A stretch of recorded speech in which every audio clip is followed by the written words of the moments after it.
नौकरानी एक घर के लिए कितनी जरूरी होती है, आइए देखते हैं। अरे बहू, ये देख, सारा साबुन बर्तन में रह गया। ये नौकरानी कोई काम नहीं करती, गंदा काम करके चली जाती है और ढेर सारा पैसा ले जाती है। अरे मम्मी जी, उसने तो साफ किया ही था। मेरे ही हाथ से इस ग्लास में सर्फ गिर गया था। अरे बस कर झूठी, उसे बचाने के लिए सारी जुगत लगा ले, लेकिन मैं तो इसे निकाल कर ही रहूंगी। हमारे जमाने में ना कोई नौकरानी थी और ना ही ये चिकने बर्तन। चूल्हे के जले बर्तनों को राख रगड़ कर साफ किया करती थी मैं। अरे माँ जी, मैं कहाँ बचा रही हूँ उसे।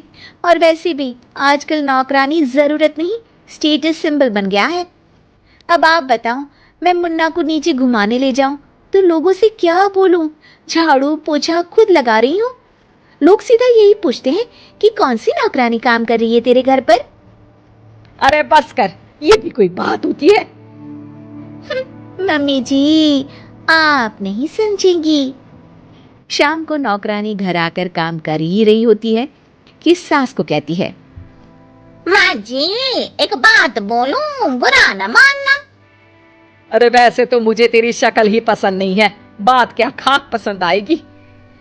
अरे माँ जी, सुन तो लीजिए क्या कह रही है। तो मैंने कौन सा उसका मुंह पकड़ लिया है?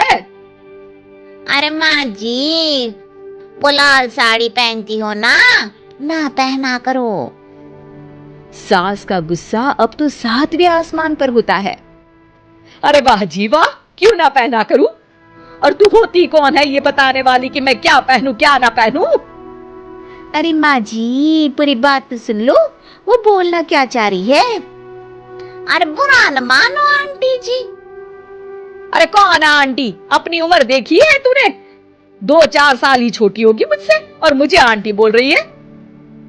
बहू सर पर हाथ रख लेती है। अरे अच्छी खासी उम्र दराज हो और आंटी ना बोलूं? मैं तुम्हारी बहू से भी 4 साल छोटी हूँ। क्यों दीदी? बोलती भी क्या, एक तरफ सास यानी पति की माँ, तो दूसरी तरफ नौकरानी जिसके बिना घर का काम नहीं चल सकता। वो दरअसल माँ जी की शादी पे बहुत जल्दी हो गई थी ना। अच्छा ये झगड़ा छोड़ो, ये बताओ तुम माँ जी को लाल साड़ी पहनने से क्यों मना कर रही हो?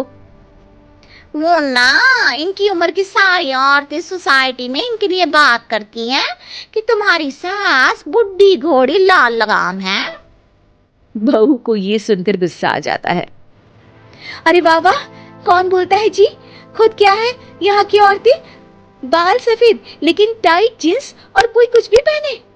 अरे पहनना हमारा निजी हक है, किसी को कुछ हक नहीं बनता कि वो मेरी सास के लिए कुछ बोले। मैं आज ही जाकर माँ जी के लिए लाल जींस लेकर आऊंगी, फिर देखो कोई क्या बोलता है। अरे चुप लाल जींस। अरे सुन नौकरानी की बच्ची, जाकर बोल दे उन लोगों से कि उन लोगों की तरह मैं उड़ती नहीं फिरती हूँ घर बार छोड़कर।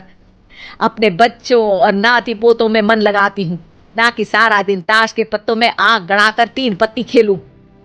नौकरानी वहां से चली जाती है। वैसे बहू, नौकरानी के क्या फायदे हैं ये तो पता नहीं, लेकिन सबसे अच्छा तो ये कि पता चल जाता है कि कौन किसके लिए क्या बोल रहा है।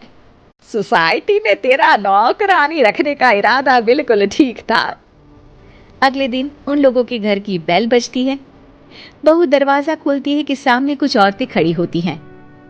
अरे बहू, कहाँ है तेरी सास? बुला जरा। अरे बहन जी, आप सारी एक साथ आइए आइए, कैसे आना हुआ? अरे 3 पत्ते खेलने आई हैं, क्यों खेलोगी? क्यों नहीं क्यों नहीं, वैसे भी बड़े दिन हो गए, एंटरटेनमेंट हुआ नहीं। बहू जा जाकर पकोड़े तो बना ला। अरे बस करिए, आगे कुछ पीछे कुछ। वैसे तो कहती है कि परिवार पर ध्यान देती है, हमारी तरह 3 पत्तियां नहीं खेलती। हमने कौन सा परिवार छोड़ दिया? सास सक पका जाती है। अब ये किसने कहा? मैं तो कहती हूँ कि मैं भी थोड़ा बाहर निकलूं। आपने ही तो कमला नौकरानी से ये सारी बात की थी।